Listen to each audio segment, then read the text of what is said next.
உங்களுடைய நோக்கம் சரியா இருக்குமேயானால், ஒருவேளை நீங்க செலக்ட் பண்ணுகிற பாதை ஒருவேளை கடினமா இருந்தா கூட அந்த நோக்கத்தை சரியான இடத்துல கொண்டு வந்து முடிக்கிறதுக்கு கர்த்தர் வல்லவரா இருக்கிறார்.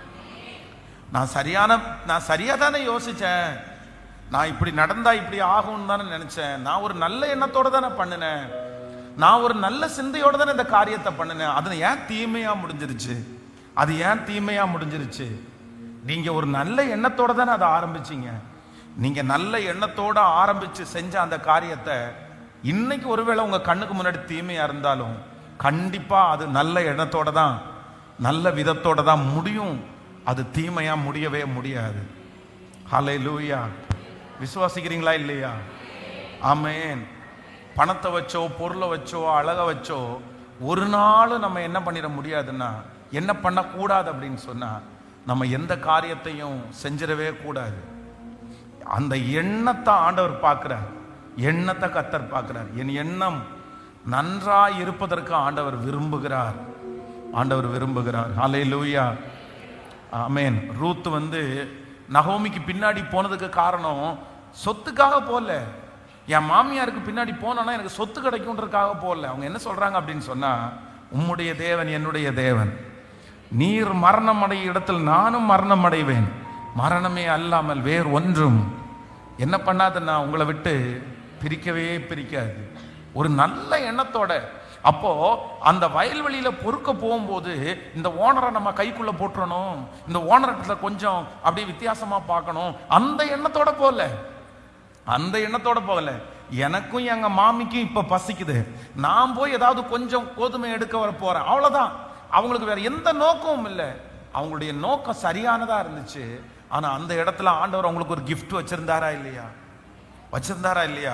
அதனால ஆண்டவருடைய பிள்ளைகளை, நீங்கள் யாரிடத்துல பழகினாலும், நீங்க எந்த காரியத்தை செஞ்சாலும் உங்களுக்கு எது ரொம்ப கவனமா இருக்கணும், உங்களுக்கு எது கரெக்டா இருக்கணும்னா, என்னுடைய நோக்கம் என்னவா இருக்கணும்? சத்தமா சொல்லுங்க. கேட்கல? பக்கத்துல ஒரு 3 பேருடைய கையை பிடிச்சு சொல்லுங்க, உங்களுடைய நோக்கம் சரியா இருக்கட்டும்னு சொல்லுங்க. எல்லாரும் சொல்லுங்க, உங்க நோக்கம் சரியா இருக்கட்டும். உங்க நோக்கம், ஆமென். ஆன்லைன்ல இருக்கிற பிள்ளைகளும் முடிஞ்சா சொல்லுங்க, நோக்கம் சரியா இருக்கட்டும். ஆமென். அவர்களை விழத்தள்ளுவதே நம்முடைய குறியா என்ன பண்ணிடக்கூடாதுன்னா மாறிடவே கூடாது. வேதம் சொல்லுகிறது, நீ நன்மையை செய்தால் உனக்கு மேன்மை இல்லையோ. எப்பொழுதுமே உண்மையாய் நடக்கிறவர்களை கர்த்தர் ஒருவேளை மறக்கிறது போல இருந்தாலும் அவங்கள ஆண்டவர் நிச்சயமா கைவிடவே மாட்டார். நான் நல்லதுக்கு தான் செஞ்சிருக்கிறேன், என் மனசாட்சிப்படி நான் எந்த துரோகம் யாருக்கும் பண்ணல, என் மனசாட்சிக்கு நான் உண்மையா இருக்கிறேன் அப்படின்னு நீங்க வாழுங்க. உங்க பட்சத்துல ஆண்டவர் இருந்து உங்களுக்காக பெரிய காரியத்தை செய்கிறதற்கு கர்த்தர் வல்லவரா இருக்கிறார். ஹல்லேலூயா. ஸோ இன்னைக்கு இந்த 2வது வாரமும் நமக்கு கர்த்தர் கற்றுக் கொடுக்குற பெரிய பாடம் என்ன அப்படின்னு சொன்னா, இந்த லைஃபை, இந்த வாழ்க்கையை, நமக்கு முன்பாக இருக்கிற அந்த காரியத்தை ஆண்டவரே எனக்கு ஒரு கிருபையை தாரு, நான் புரிஞ்சு கொள்ளுகிறதுக்குரிய கிருபையை இன்னும் நான் என்ன பண்ணணும்னா ரொம்ப புரிஞ்சுக்கணும்.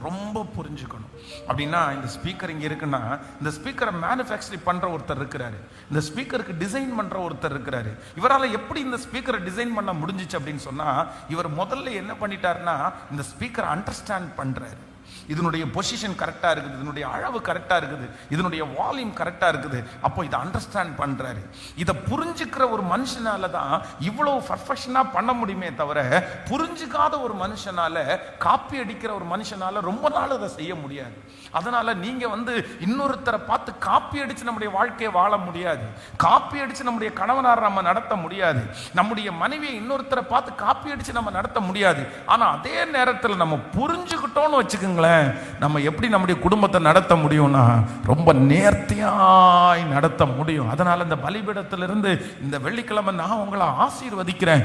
நமக்கு அனைவருக்கும் ஆண்டவர் என்ன தருவார்னா, ஒரு புரிந்து கொள்ளுதலுடைய ஒரு அபிஷேகத்தை கர்த்தர் கிருபையாய், நீங்க எங்க போனாலும் நீங்க அண்டர்ஸ்டாண்ட் பண்ணுவீங்க, நீங்க எல்லா பிரச்சனைகளும் நீங்க அண்டர்ஸ்டாண்ட் பண்ணுவீங்க, உங்க வியாதியை நீங்க அண்டர்ஸ்டாண்ட் பண்ணுவீங்க, உங்களை ஒருத்தர் திட்டும் போது நீங்க அண்டர்ஸ்டாண்ட் பண்ணுவீங்க, உங்களுக்கு முன்னாடி நடக்கிற அத்தனை சூழ்நிலைகளையும் அண்டர்ஸ்டாண்ட் பண்ணக்கூடிய, புரிந்து கொள்ளக்கூடிய ஒரு கிருபையை கர்த்தர் தயவாய் உங்கள் மேல் இந்த 2வது வாரமும் கர்த்தர் உங்கள் மேல் பொழிந்தருளுவாராக. இதற்கு மேல் கர்த்தர் உங்களுக்கு அந்த தடுமாற்றம் வராதபடி கிருபையாய் பாதுகாக்கிற கர்த்தர். நல்ல கரங்களை தட்டி ஹல்லேலூயா, ஸ்தோத்திரம். நன்றி அப்பா, நன்றி அப்பா.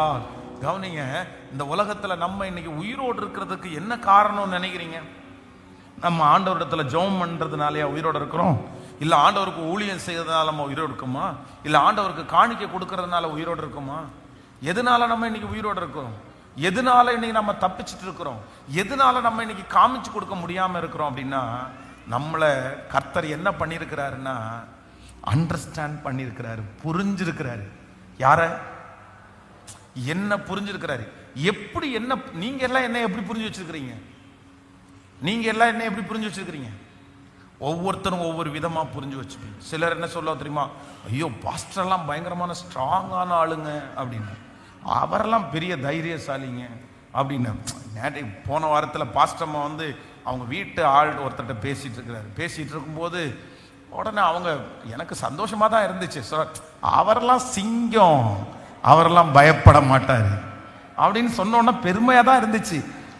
என்னம்மா நம்மளை இவ்வளோ நம்புறியாமா? நம்ம எவ்வளோ வீக் அப்படின்னு உனக்கு தெரியாது. ஆனா நம்ம அவங்களுக்கு முன்னாடி காமிச்சுக்கிறது மீசையை முறுக்கி வச்சு, ஆமா சிங்கம்தான் அப்படின்னு அவங்க சொல்லிட்டு இருக்கும்போது எனக்கு ரொம்ப சந்தோஷமா இருந்துச்சு. அவரெல்லாம் பயப்பட மாட்டார், அவரெல்லாம் சிங்கம் அப்படின்னு இருந்தாங்க. அந்த வார்த்தையே எனக்கு பிடிச்சிருச்சு. பாருங்க, ஒரு ஊழியக்காரனுக்கே என்ன தேவைப்படுதுன்னா ஒரு என்கரேஜ்மெண்டான ஒரு வார்த்தை தேவைப்படுது. ஒரு என்கரேஜ்மெண்ட் அப்படின்றது நம்மளை எவ்வளோ சந்தோஷப்படுத்துது பாருங்க. அதனால டிஸ்கரேஜ் நம்மளை சந்தோஷப்படுத்தாது, அதனால என்கரேஜ் ரொம்ப சந்தோஷப்படுத்தும். அப்ப எனக்கே அப்படி ஒரு என்கரேஜ், ஒரு சந்தோஷமா இருக்கும்னா உங்க வீட்டுக்காரருக்கு, உங்க வீட்டுக்கார அம்மாவுக்கு ஒரு என்கரேஜ்மெண்ட் எவ்வளோ சந்தோஷமா இருக்கும் பாருங்களேன். அதனால ஒருத்தருக்கு ஒருத்தர் தாங்கி ஒருத்தருக்கு ஒருத்தர் என்கரேஜ் பண்ணுங்க. அப்போ அவங்களுடைய பார்வைக்கு நான் என்ன அப்படின்னு சொன்னா அவரெல்லாம் பயப்பட மாட்டாரு. ஏன்னா நம்ம அப்படி நிறைய நடிச்சிட்டோம் அவங்கள்ட்ட. ஆமா, அவங்களுக்கு முன்னாடி பயப்படலை, உள்ளுக்குள்ள பயம் இருந்தாலும் வெளியில நம்ம பயப்பட்டா 3 பேரும் பயப்படுவாங்களே, அதனால பயப்படாத மாதிரி காமிச்சாச்சு. அதெல்லாம் ஒன்றும் இல்லைன்னு சொல்லியாச்சு. அதனால என்னுடைய முழு காரியத்தையும் அவங்களுக்கு தெரியாது. அதனால என்ன தைரியசாலியா பார்க்குறாங்க. நீங்க நிறைய பேர் என்ன ஜெபிக்கிறவனா பார்ப்பீங்க. ஒவ்வொருத்தருக்குமே ஒவ்வொரு விதமான பார்வை என் மேல இருக்கும், ஒவ்வொரு ஒப்பீனியன் என் மேல வச்சிருப்பீங்க. ஏன்னா அதை நான் நடந்துக்கிறத பார்த்து தான் நீங்க எல்லாம் அந்த மாதிரி வச்சிருப்பீங்க. ஆனா உண்மையா என்னை பற்றி அறிஞ்சிருக்கிற ஒருத்தர் யார் அப்படின்னு சொன்னா அவருக்கு மட்டும்தான் நான் யாருன்றத அவர் புரிஞ்சு வச்சிருக்கிறார். அதனால தான் நான் இன்னும் நிர்மூலமாக்கப்படாம இருக்கிறேன், அதனால தான் நான் இன்னும் அழியாம இருக்கிறேன். நான் உயிரோடு இருக்கிறதுக்கு காரணமே என்ன அப்படின்னா அவர் என்னை புரிஞ்சதுனால தான், அவர் என்னை தெரிஞ்சு வச்சிருக்கிறதுனால தான். நீங்களும் நானும் இன்றைக்கு உயிரோடு இருக்கிறதுக்கு காரணமே நம்ம வெளி தோற்றத்தில் இருக்கிறது போல அல்ல, ஆனால் கர்த்தர் நம்மை சரியாய் புரிந்து வைத்திருக்கிறார். அதான் நம்மளை கர்த்தர் நிறைய நேரத்தில், நீங்க சங்கீதம் 103வது சங்கீதம் 14வது வசனத்தை வாசிக்கும் போது, 103ஆம் சங்கீதம் 14வது வசனம், நம்முடைய உருவம் இன்னதென்று அவர் அறிவார், நாம் மண் என்று நினைவு கூறுகிறார். பென்ஸ் அவர் என்ன நினைக்கிறாரு? பென்ஸை நீங்க என்ன நினைக்கிறீங்க? பென்ஸை நீங்க பாஸ்டர்னு நினைக்கிறீங்க. ஆனா இயேசு என்ன நினைக்கிறாரு அப்படின்னா பென்ஸை ஒரு மண்ணா நினைச்சிருக்காரு. என்ன நினைச்சிருக்கிறாரு? மண். அவன் ஒரு மண்ணுப்பா. என்ன அவர் மன்னிக்கிறதுக்கு காரணம் என்ன அப்படின்னு சொன்னா, நான் பாஸ்டர் அப்படின்னு அவர் நினைச்சிருந்தாருன்னா என்ன மன்னிச்சிருக்க முடியாது. என்ன ஒரு பெரிய ப்ரீச்சர் அவர் நினைச்சிருந்தான்னு என்ன அவர் மன்னிச்சிருக்க முடியாது. ஆனா அவரு என்ன நினைச்சிருக்கிறாருன்னா என்னை மண்ணா நினைச்சிருக்கிறதுனால, சரி மண்ணா இருந்தா இந்த மாதிரி இருக்கத்தான் செய்யும்னு என் மேல பாசம் வச்சு அவர் என்னை மன்னிக்கிற தேவனா இருக்கிறார். என்னை புரிந்து கொண்ட ஒரு நல்ல தேவன். அவர் என்னை புரிஞ்சு கொண்டதுனால தான் இன்று வரையிலையும் இந்த ஊழியத்தை செய்ய முடிகிறது. நீங்களும் அப்படித்தான் இன்றைக்கு ஜீவனோடு இருக்கிறதற்கு காரணமே என்ன அப்படின்னா அவர் நம்மை புரிந்து வைத்திருக்கிறதுனால. கைகளை உயர்த்தி எல்லாரும் சொல்லுங்க, ஆண்டவரே நீர் என்னை புரிந்திருக்கிறதற்காக உமக்கு ஸ்தோத்திரம். முழு பலத்தோடு அந்த அண்டர்ஸ்டாண்டிங்கை கர்த்தர் எனக்கு தந்ததற்காக நன்றி. என்ன நீங்க புரிஞ்சதற்காக நன்றி ஆண்டவரே. என்ன ஒரு பெரிய மனுஷனாய் அல்ல, என்ன மண்ணா நினைச்சிருக்கிறதுனால தான் என்ன மன்னிக்கிறேன், அதனால தான் நான் வாழ்றேன், அதனால தான் நான் காப்பாற்றப்படுறேன். ஆண்டவரே நீங்க என்ன ஒரு ரொம்ப பெருசா நீங்க நினைச்சிருந்தா என்ன இன்னைக்கு நான் ஒண்ணும் இல்லாம போயிருப்பேன். நீர் என்னை ஆண்டவரே நான் இருக்கிறபடி நீர் என்னை அறிந்திருக்கிறேன். சொல்லுங்க ஆண்டவரே, நான் இருக்கிறபடி நீர் என்னை அறிந்திருக்கிறதற்காக உமக்கு ஸ்தோத்திரம். ஹalleluya. உம்மை போல நல்ல தேவன் யாரும் இல்லையே. சொல்லுவோம் எல்லாரும், உம்மை போல வல்ல தேவன் யாரும் இல்லையே. முழு பலத்தோடு கையை உயர்த்தி சொல்லுங்க எல்லாரும், உம்மை போல நல்ல தேவன் யாரும் இல்லையே. உம்மை போல வல்ல தேவன் யாரும் இல்லையே. ஆமென். ஸோ இன்றைக்கு ஒரே ஒரு காரியத்தை உங்களுக்கு சொல்லி உங்களுக்காக ஜெபித்து முடிக்க போறேன். அப்படின்னா, இந்த புரிந்து கொள்ளுதலில் ஒரு தேவனுடைய பிள்ளை கையாள வேண்டிய ஒன்று இருக்கிறது. அப்படின்னா, உங்களுடைய புரிந்து கொள்ளுதனுடைய குவாலிட்டி ஃபஸ்ட்டு எப்படி இருக்கணும் அப்படின்றத குறித்து வாசிக்கலாம். நீங்கள் ஆதியாகமம் 38ஆம் அதிகாரத்தினுடைய 26வது வசனத்தை வாசிக்கலாமா? ஆமென். ஆதியாகமம் 38ஆம் அதிகாரம் 26வது வசனம். யூதா அவைகளை பார்த்து அறிந்து, என்னிலும் அவள் நீதி உள்ளவள், அவளை என் குமாரனாகிய சேலாவுக்கு கொடாமற் போனேனே என்றான். அப்புறம் அவன் அவளை சேரவில்லை. நல்லா கவனிச்சுங்க. இந்த இடத்துல யூதா அப்படின்ற ஒருத்தர் இருக்கிறார். இந்த யூதா யார் அப்படின்னு சொன்னா, யாக்கோபனுடைய 12 வம்சத்தாராகிய கோத்திரத்தாருடைய ஒருத்தர். யார் அப்படின்னா இந்த யூதா. இந்த யூதா யூதான்றதே துதி அப்படின்னு சொல்லி அர்த்தம். யாக்கோபுக்கு பிறந்த பிள்ளைகளிலே ஒரு பிள்ளை யூதா. இந்த யூதா ரொம்ப நல்ல மனுஷன். அப்படின்னா, யோசேப்பை தன்னுடைய சகோதரருடைய கையிலேருந்து காப்பாற்ற நினைச்சவன் இந்த யூதா. இந்த யூதாவினிடத்துல கேரக்டர் பார்த்தீங்கன்னா நிறைய நல்ல கேரக்டர் இந்த யூதாவினிடத்துல இருக்கிறது. யூதா இப்போ இவருக்கு கல்யாணம் ஆயிடுச்சு. இவர் கல்யாணமாகி இவருக்கு 3 ஆம்பளை பிள்ளைகள் பிறக்கிறாங்க. அப்போ ஒரு மூத்த ஆம்பளை பிள்ளைக்கு என்ன பண்றாருன்னா, ஒரு பொண்ணை கல்யாணம் பண்றாரு. தாமார் அப்படின்ற ஒரு பொண்ணை கல்யாணம் பண்றாரு. இந்த கல்யாணம் பண்ணுனா கொஞ்ச நாளைக்குள்ளேயே இந்த யூதாவினுடைய இந்த மூத்த மகன் ரொம்ப மோசமான ஒரு மனுஷனா இருந்தான். அவன் தன்னுடைய மனைவியினிடத்துல சேர போகிற அந்த சூழ்நிலை, அது நீங்க வேதத்துல வாசிங்கன்னா தெரியும். ரொம்ப ஒரு அசுத்தமான ஒரு காரியத்தை செஞ்சதுனால ஆண்டவர் அவனை அடிச்சிட்டாரு. இந்த மூத்த பையன் செத்துட்டான். பழைய ஏற்பாட்டின் காலத்தினுடைய பிரமாணத்தின்படி என்ன அப்படின்னா, ஒரு பொண்ணு கல்யாணம் ஆகி அந்த பொண்ணுக்கு குழந்தை எதுவுமே பிறக்கல, ஒரு புருஷன் செத்து இறந்து போயிட்டான் அப்படின்னு சொன்னா, புருஷனுடைய தம்பி இருந்தா அந்த வம்சம் தொடர்றதுக்கு அந்த தம்பி அந்த பிள்ளைய கல்யாணம் பண்ணணும் அப்படின்றது சட்டப்பூர்வமான அங்க சட்டமா இருந்துச்சு. அப்ப மூத்த பையன் இறந்து போன உடனே இவர் என்ன பண்றாரு அப்படின்னு சொன்னா, சரி தன்னுடைய 2வது பையனை கூப்பிட்டு, நீ அந்த பொண்ணை கல்யாணம் பண்ணிக்கப்பா, அந்த பிள்ளைக்கு குழந்தை கூட இல்லாம இருக்குது, அதனால அவனும் செத்து போயிட்டான், நீ கல்யாணம் பண்ணு சொல்லி 2வது பையனை திருமணம் பண்ணி வைக்கும் போது, அந்த 2வது உள்ளவனும் ரொம்ப மோசமா இருந்ததுனால அந்த 2வது பையனும் என்ன பண்ணிட்டானா, அவனும் இறந்து போயிட்டான். இப்ப ஒரு பொண்ணு அவனுக்கு கல்யாணம் பண்ண 2 பசங்களும் இறந்துட்டாங்க. ஒரே ஒரு பையன் கடைசியா ஒரு சின்ன பையனா இருக்கிறான். உடனே இந்த பொண்ணை பார்த்து என்ன சொல்றாரு அப்படின்னா, இந்த மருமகளை பார்த்து இந்த யூதா சொல்றாரு, ஏம்மா உனக்கு 2 பையனை நான் கல்யாணம் பண்ணி கொடுத்தேன், 2 பேருமே இறந்து போயிட்டாங்க, இன்னொரு 3வது பையன் இருக்கிறான், அந்த பையன் ரொம்ப குட்டி சின்ன பையனா இருக்கிறான், அதனால இப்ப நான் உனக்கு கல்யாணம் பண்ணி தர முடியாது, சட்டத்தின்படி என் 3வது பையனை கண்டிப்பா உனக்கு கல்யாணம் பண்ணி தரணும், ஆனா நீ என்ன பண்ணிக்கணும், உங்க அம்மா வீட்டுல போய் நீ உட்காரு, நான் இந்த பிள்ளை வளர்ந்ததுக்கு அப்புறம் உன்னை கூப்பிடுறேன், நீ கல்யாணம் பண்ணிக்கோ அப்படின்னு சொல்லி வீட்டுக்கு அனுப்பி விடுறாரு. வீட்டுக்கு அனுப்பி விட்ட அந்த பொண்ணு வீட்டிலே இருக்குது. இந்த பையன் வளர்ந்துட்டான்.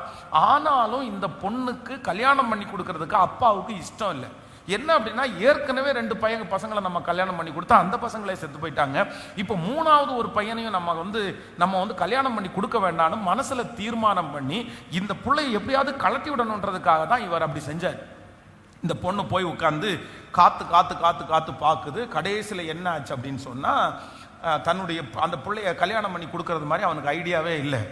உடனே இந்த பொண்ணு ஒரு தவறான ஒரு காரியத்தை வந்து மனசுல நினைச்சு, என்னன்னா ஒரு வேசி மாதிரி, ஒரு தாசி மாதிரி, அப்படின்னா அந்த காலத்துலலாம் அந்த மாதிரி இருந்திருக்குது. உடனே உன்னோட முகத்துல முக்காடை போட்டுட்டு ஒரு வழி அருகே நிறைய பேர் போற இடத்துல தன்னை வந்து ஒரு அசுத்த பெண்ணா காமிச்சு ஒரு இடத்துல போய் உட்கார்ந்து இருக்கும் போது, இந்த யூதா வந்து அந்த இடத்துல டிராவல் பண்றாரு. அவர் வந்து நிறைய ஆடுகளை வளர்த்துட்டு இருக்காரு. பொதுவாக ஆடு வச்சிருக்கிறவங்க மயிர் கத்தரிக்கிறதுக்குன்னு ஒரு இடத்துக்கு போவாங்க. அப்படின்னா அந்த ஆட்டினுடைய மேலே இருக்கிற அந்த முடியெல்லாம் எடுத்து அதை கிளீன் பண்ணி அதை இனப்பெருக்கம் செய்கிறது, இந்த மாதிரி அது ஒரு பெரிய ப்ராசஸ். அந்த ப்ராசஸுக்கு போகும்போது அந்த வழியாக தான் போகணும். ரொம்ப தூரம் டிராவல் பண்ணி போகணும். உடனே வழியில் வந்து ஒரு வித்தியாசமான ஒரு பெண்ணு மாதிரி உட்கார்றா, முகம் தெரியல. உடனே இவர் கேட்கிறார், இவருடைய மனைவியும் செத்து போயிருச்சு. இவர் என்ன கேட்கிறாரு அப்படின்னு சொன்னா, நீ தாசியா அப்படின்னு கேட்டோன்னா ஆமா அப்படின்னு உடனே இவர் வந்து தப்பு பண்ணிட்டார். பண்ணி முடிஞ்ச உடனே என்ன பண்ண சொன்னா, உன்கிட்ட கொடுக்கறதுக்கு பணம் எதுவுமே இல்லைன்னு உடனே அந்த பொண்ணு என்ன சொல்லுதுன்னா, உங்க பணம் எல்லாம் ஒன்றும் கொடுக்க வேண்டாம், நீங்க உங்கள்கிட்ட இருக்கிறத கொடுங்க, நீங்க அப்புறம் யாரையாவது வந்து பணத்தை கொடுத்ததை வாங்கிக்கன்னு சொன்ன உடனே அவருடைய கையிலே இருக்கிற அந்த கோலையும் ஒரு 2-3 இன்ஸ்ட்ருமெண்ட், அது நீங்க வந்து அப்பொழுது அவன், நான் உனக்கு அடமானமாக என்ன கொடுக்க வேண்டும் என்று கேட்டான். அதற்கு அவள் 18வது வசனம், 38ஆம் அதிகாரம் 18, அவள் உம்முடைய முத்திரை மோதிரமும் உம்முடைய ஆரமும் உம்முடைய கைகோலும் கொடுக்க வேண்டும் என்றான். அவன் அவைகளை அவளுக்கு கொடுத்து அவளிடத்தில் சேர்ந்தான். அவள் அவனாலே கர்ப்பவதி ஆகி. நல்லா கவனிச்சுங்க. இப்போ இவ வந்து பயங்கர ரொம்ப பெரிய கில்லாடி தான். என்ன அப்படின்னு சொன்னா, என்னதான் இருந்தாலும் ஒரு மாமனாரை வந்து தனக்கு கைக்குள்ள கொண்டு வரணுன்றதுக்காக இந்த மாதிரிலாம் பண்ணக்கூடாது. அந்த பெண் செய்தது மிகப்பெரிய தவறு. தன்னுடைய மாமனாரிடத்துல போய் சண்டை போட்டிருக்கலாம், இல்லைன்னா வாக்குவாதம் பண்ணிருக்கலாம். ஏன் இப்படி பண்றீங்க, எனக்கு கல்யாணம் பண்ணி கொடுங்கன்னு கேட்டிருக்கலாம். அதற்காக இந்த முறைமையை கையாண்டது ரொம்ப தப்பு. இப்போ அவன் சேருகிறதுக்கு முன்னாடியே அவ கேட்கிறா, என்கிட்ட பணம் ஒன்றும் இல்லைன்னு சொல்லும் போது, ஒன்றும் இல்லை, உங்க மோதிரத்தை கொடுங்க, உங்க ஆரத்தை கொடுங்க, அப்புறம் வந்து உங்களுடைய கைக்கோலை கொடுங்க. இந்த 3மே வந்து ஒரு மேய்ப்பனுக்கு ரொம்ப முக்கியமானது. இந்த 3ஐயும் உடனே கழட்டி கொடுத்துட்டான். உடனே இவன் சேர்ந்தான். அடுத்த வசனம், அந்த வசனமே என்ன சொல்லுது அப்படின்னா, அவனாலே அவள் கர்ப்பவதியாகி. இப்ப அடுத்த வசனத்தை வாசிங்க. அடுத்த வசனம், எழுந்து போய் தன் முக்காடை களைந்து தான் கைம்பண்ணுக்குரிய வஸ்திரங்களை உடுத்தி கொண்டாள். அடுத்து யூதா அந்த ஸ்திரீனிடத்தில் இருந்த அடமானத்தை வாங்கி கொண்டு வரும்படி அதுல்லாம் ஊரானாகிய தன் சிநேகிதன் கையிலே ஒரு வெள்ளாட்டு குட்டியை கொடுத்து அனுப்பினான். அவன் அவளை காணாமல் அவ்விடத்து மனிதரை நோக்கி, வழியண்டையிலே நீரூற்றல் அழுதே இருந்த தாசி எங்கே என்று கேட்டான். அதற்கு அவர்கள், இங்கே தாசி இல்லை என்றார்கள். உங்களுக்கு வசனம் படிக்கும் போதே புரியும் நினைக்கிறேன், நீங்க அண்டர்ஸ்டாண்ட் பண்ணிக்கங்க. அவன் யூதாவின் இடத்துக்கு திரும்பி வந்து, அவளை காணோம், அங்கே தாசி இல்லை என்று அவ்விடத்து மனிதரும் சொல்லுகிறார்கள் என்றான். அப்பொழுது யூதா, இதோ இந்த ஆட்டுக்குட்டியை அனுப்பினேன், நீ அவளை காணவில்லை, நமக்கு அபகீர்த்தி வராதபடிக்கு அவள் அதை கொண்டு போனால் போகட்டும் என்றார். நல்லா கவனிச்சுங்க. இந்த மாமனார் என்ன சொல்றாரு அப்படின்னு சொன்னா, எப்பா நீ ஆட்டுக்குட்டியை கொண்டு போன, ஆனா ஆட்டுக்குட்டியை கொண்டு போனதுக்கு அப்புறம் அந்த பிள்ளைய பொண்ண காணோம், அந்த இடத்துல தாசியும் இல்லைன்னு சொல்றாங்க. சரி, எனக்கு முத்திரை மோதிரமும் ஆரமும் கைக்கோலும் ஒன்றும் பெரிய விஷயம் இல்லை, இன்னொரு மோதிரத்தை வாங்கிக்குவேன், இன்னொரு ஆரத்தை வாங்கிக்குவேன், நான் இன்னொரு கைக்கோலை வாங்கிக்குவேன். ஆனா இவன் நமக்கு கெட்ட பேரை கொண்டு வராம இருந்தா, கெட்ட பேரா, இது பெரிய அர்த்தங்கள் இருக்கிறது. நம்ம ரொம்ப கவனமா நம்முடைய வாழ்க்கையை வாழணும். சரி, கெட்ட பேரை கொண்டு வராம இருந்தா பரவாயில்ல அப்படின்னு சொல்லிட்டு அப்படியே விட்டார். இப்போ அந்த புள்ள வந்து பிரெக்னன்ட் ஆயிடுச்சு. பிரெக்னன்ட் ஆகி இப்ப எத்தனை மந்த் தாண்டுதுன்னா 10 மாசம். ஏறக்குறைய 38-24 ஏறக்குறைய 3 மாதம் சென்ற பின்பு உன் மருமகளாகிய தாமார் வேசித்தனம் பண்ணினாள், அந்த வேசித்தனத்தினால் கர்ப்பவதியும் ஆனாள் என்று யூதாவுக்கு அறிவிக்கப்பட்டது. அப்பொழுது யூதா, அவளை வெளியே கொண்டு வாருங்கள், அவள் சுட்டரிக்கப்பட வேண்டும் என்றாள். அவள் வெளியே கொண்டு வரப்பட்ட போது அவள் தன் மாமனாரிடத்திற்கு அந்த அடமானத்தை அனுப்பி, இந்த பொருட்களை உடையவன் எவனோ அவனாலே நான் கர்ப்பவதி ஆனேன், இந்த முத்திரை மோதிரமும் இந்த ஆரமும் இந்த கோலும் யாருடையவைகள் பாரும் என்று சொல்லி அனுப்பினாள். யூதா அவைகளை பார்த்து அறிந்து, ஹலோ நல்லா கவனிச்சுங்க, இப்பதான் இந்த இடத்துல தான் ஒரு பெரிய இதுவே இருக்குது. இப்ப என்னன்னா, இவங்களை உன் மருமக 3 மாசம் மாசமா இருக்கா அப்படின்றது மாதிரி ஒரு நியூஸ் வருது. உடனே இவருக்கு பயங்கரமான கோவம் வருது. ஏற்கனவே தன்னுடைய பிள்ளையை எப்படா இவ கையில இருந்து காப்பாத்தலான்னு யோசிச்சு இருந்தவருக்கு இந்த மாதிரி ஒரு நியூஸ் அதுவும் வேசித்தனம் பண்ணி தான் அவன் இந்த மாதிரி பண்ணுனான உடனே அவ சுட்டரிக்கப்பட வேண்டும் என்று பயங்கரமா கத்துறாரு. கத்துன உடனே இவ தான் ஏற்கனவே பெரிய நோக்கத்தோட பண்ண ஆளாச்சே. உடனே என்ன பண்ணிருக்க, கையில இருக்கிற மோதிரத்தையும் ஆரத்தையும் கைகோலையும் கொடுத்து அனுப்பி, இது யாருடையதுன்னு கொஞ்சம் செக் பண்ணுங்க, இவரால தான் நான் என்ன பண்ணிட்டேன், நான் கர்ப்பவதியான அப்படின்னு சொன்ன உடனே உண்மையிலே அந்த இடத்துல நீங்களோ உங்களுடைய பிள்ளைகளையோ உங்க குடும்பத்திலே ஒருத்தரையோ இருந்திருந்தீர்களே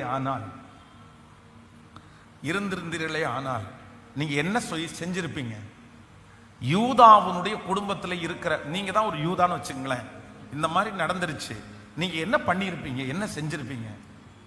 அந்த அத்தனை ஜனங்களுக்கு முன்னாடியும் இவன் மோசமானவா, இவன் இந்த மாதிரி பண்ணியிருக்க கூடாது, ஏற்கனவே என் 2 பிள்ளைகளை இவ கொன்னுட்டா, 3வது பிள்ளைய அதனாலதான் இவளுக்கு சாக கொடுக்க வேண்டாம்னு நினைச்சேன், இவ்வளவு மோசம் பண்ணி என்னையே வஞ்சிச்சு எனக்கு முக்காடு போட்டு எனக்கே தெரியாம இவ்வளவு பெரிய மோசமான காரியத்தை பண்ணிட்டு என் கையில இருக்கிற மோதிரத்தை உரி வாங்கிட்டா, என் கையில இருக்கிற ஆரத்தை வாங்கிட்டா அப்படின்னு அந்த பெண் மேல என்னென்ன பழி சொல்ல முடியுமோ எல்லாத்தையும் சொல்லுவோம்.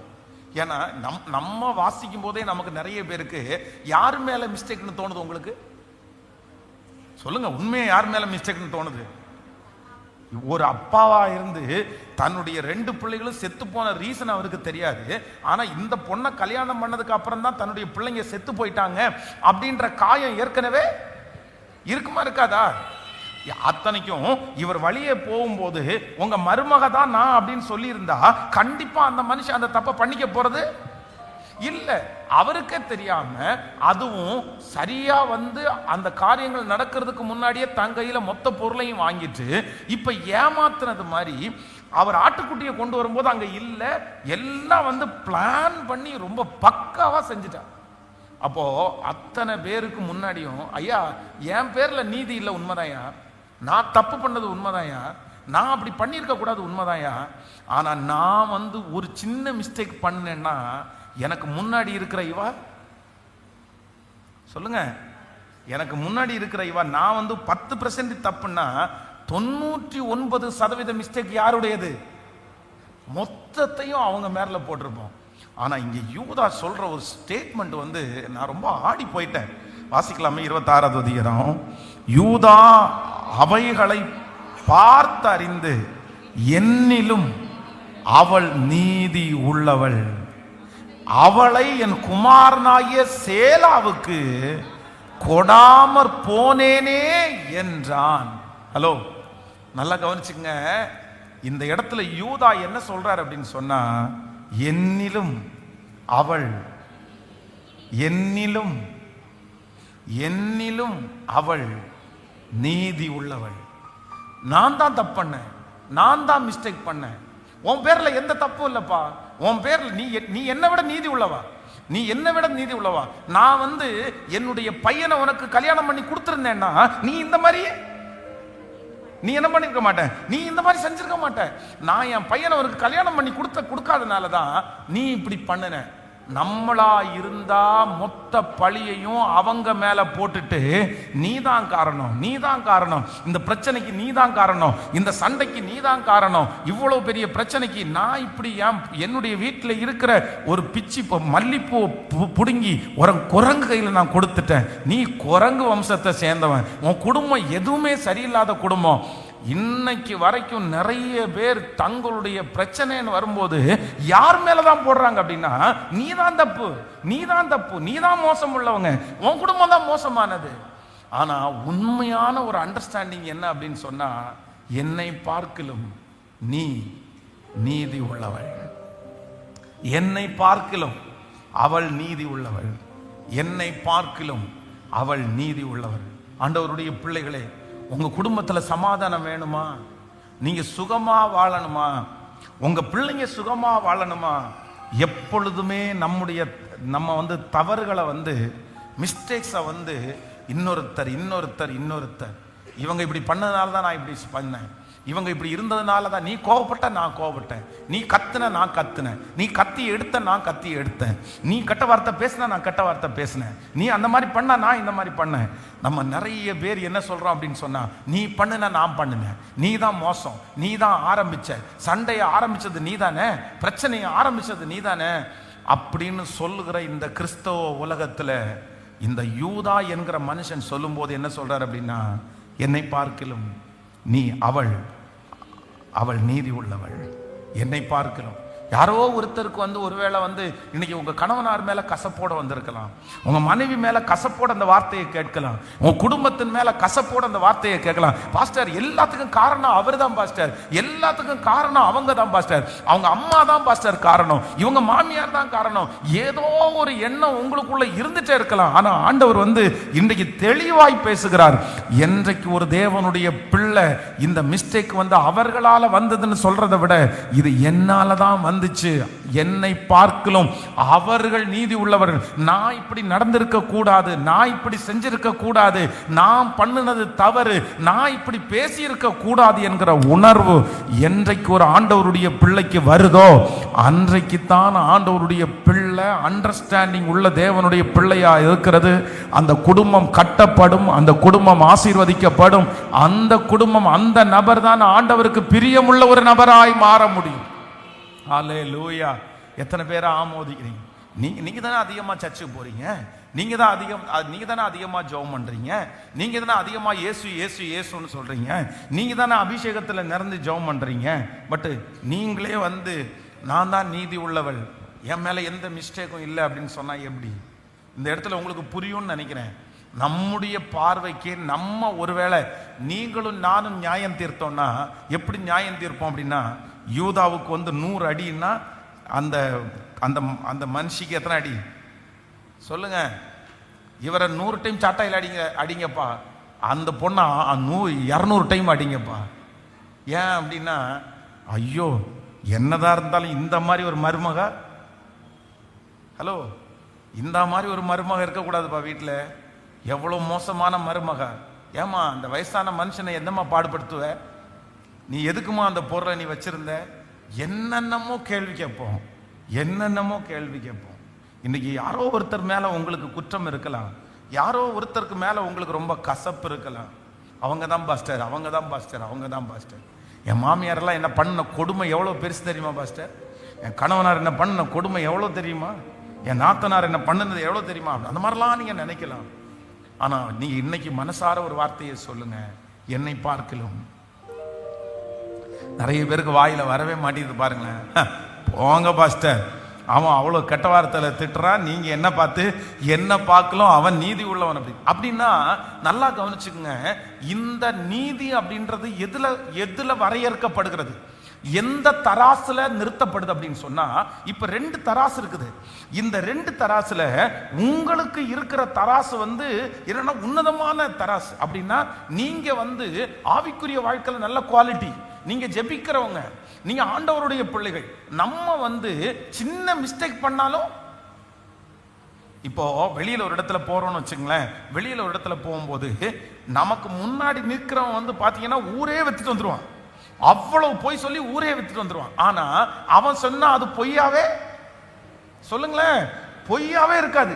ஆனா நீங்க இந்த பலசர கடைக்கு போயிட்டு ஒரு பொய் சொல்லிட்டு வந்தீங்கன்னு வச்சுங்களேன், அவன் உங்களை பார்த்து என்ன சொல்லலாம் தெரியுமா? நீ ஒரு கிறிஸ்டியனா இருந்துட்டு பொய் சொல்லலாமா?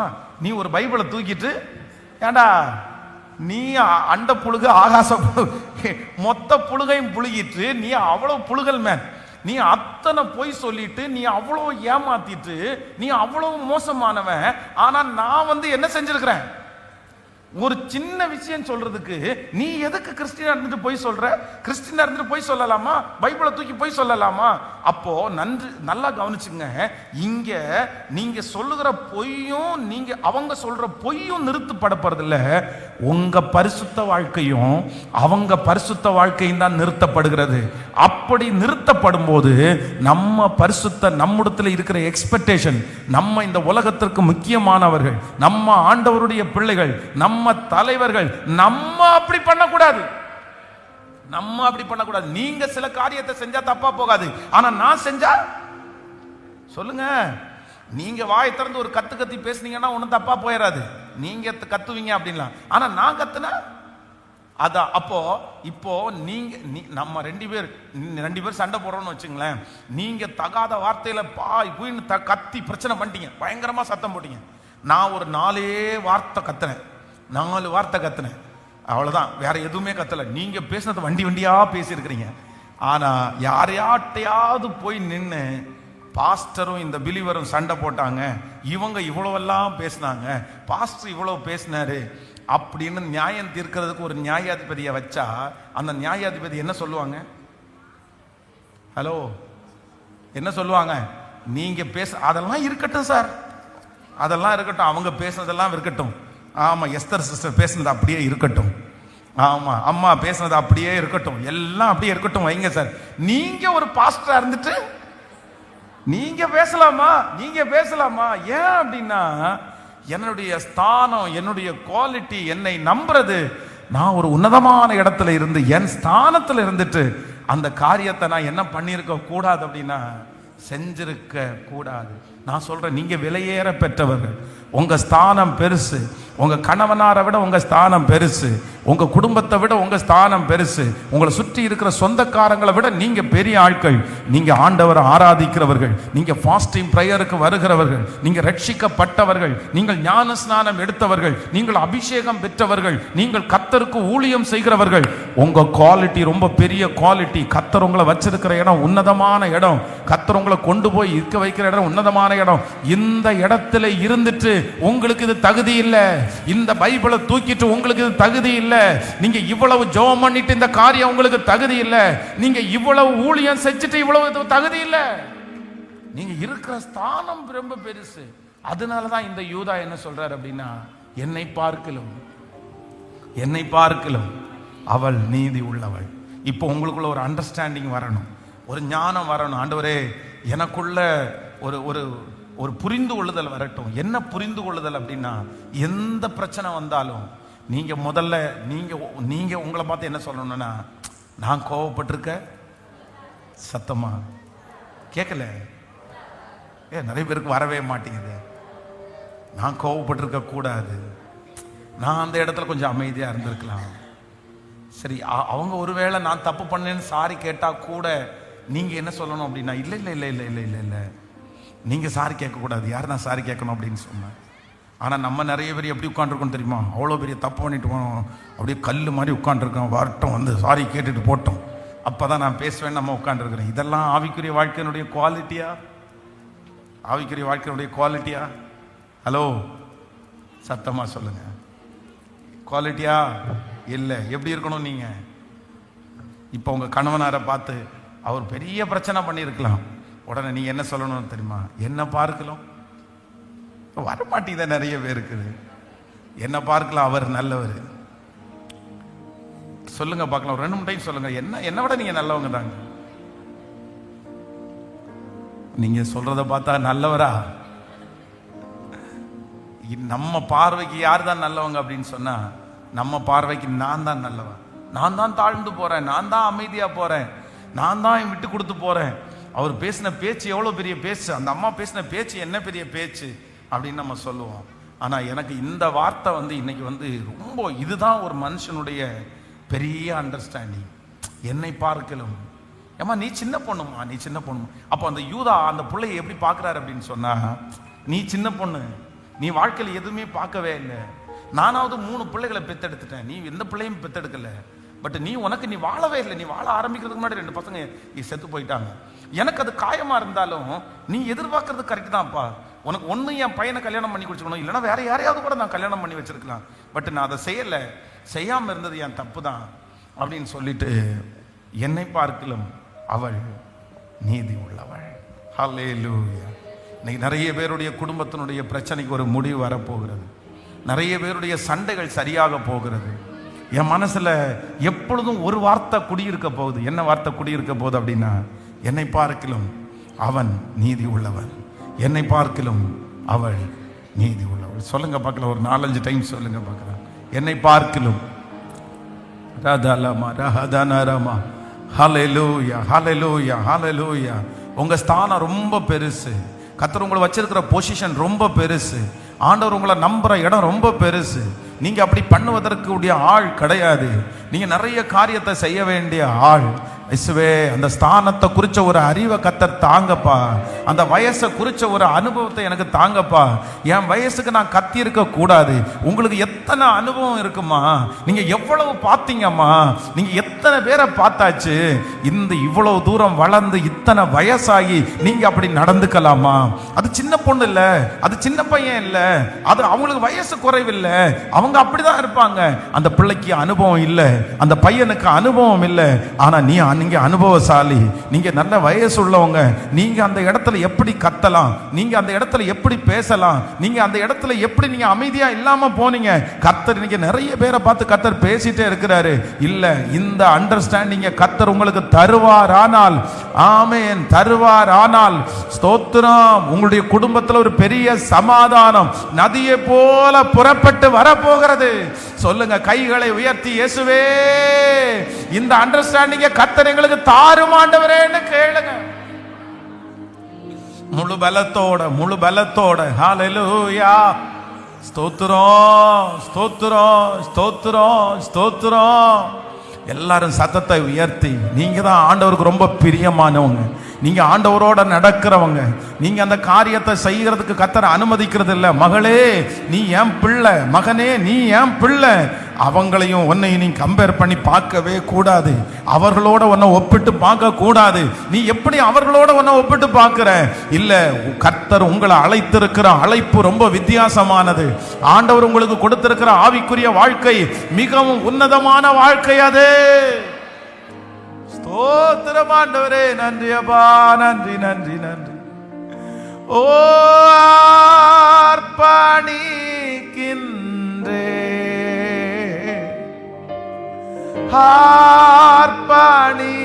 அர்ப்பணிக்கின்றே,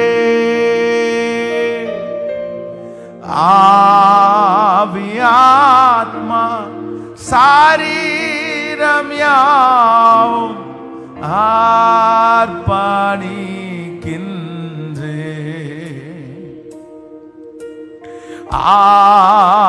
ஆவியாத்மா சாரீரம் யாவும் அர்ப்பணிக்கின்றேன்.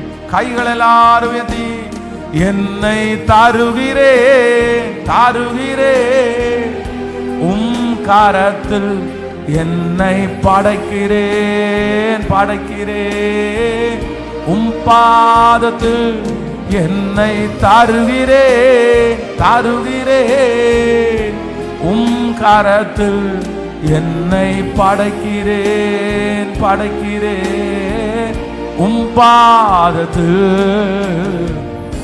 உருவாக்குமே, என்னை உருவாக்குமே. சொல்லுவோம், உருவாக்குமே, உருவாக்கு. என்னை தருகிறேன், என்னை தருகிறேன், தருகிறேன், உம் கரத்தில் என்னை படைக்கிறேன், படைக்கிறேன், உம் பாதத்தில் என்னை தருகிறேன். அப்பா, உம் கரத்தில் என்னை படைக்கிறேன், படைக்கிறேன், உம் பாதத்தில் உருவாக்குமே, என்னை உருவாக்குமே, உருவாக்குமே, என்னை உருவாக்குமே. ஹல்லேலூயா. ஹல்லேலூயா.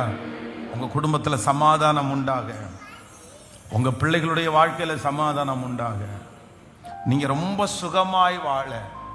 எப்பொழுதுமே உங்க மனசுல இருக்க வேண்டிய ஒரு வார்த்தை என்ன கேட்டா, ஒவ்வொரு குடும்பத்தில் உள்ள கணவன் மனைவியும் உங்களுடைய பெட்ரூம்ல வைக்க வேண்டிய வசனம் என்ன வசனம் அப்படின்னு சொன்னா, என்னை பார்க்கலும். இந்த அவள் அப்படின்ற இடத்துல அவர் பிராக்கெட்ல அவர்னு போட்டுக்குங்க. அவள் நீதி உள்ளவள். நீங்க அதை வாசிக்கும் போது எப்படி வசனிக்கணும் அப்படின்னு சொன்னா, என்னை பார்க்கலும் அவர். ஏன்? அவங்க நீதி செஞ்சதுனால, நீங்க இதுல ரொம்ப அண்டர்ஸ்டாண்ட் பண்ணிக்கணும்.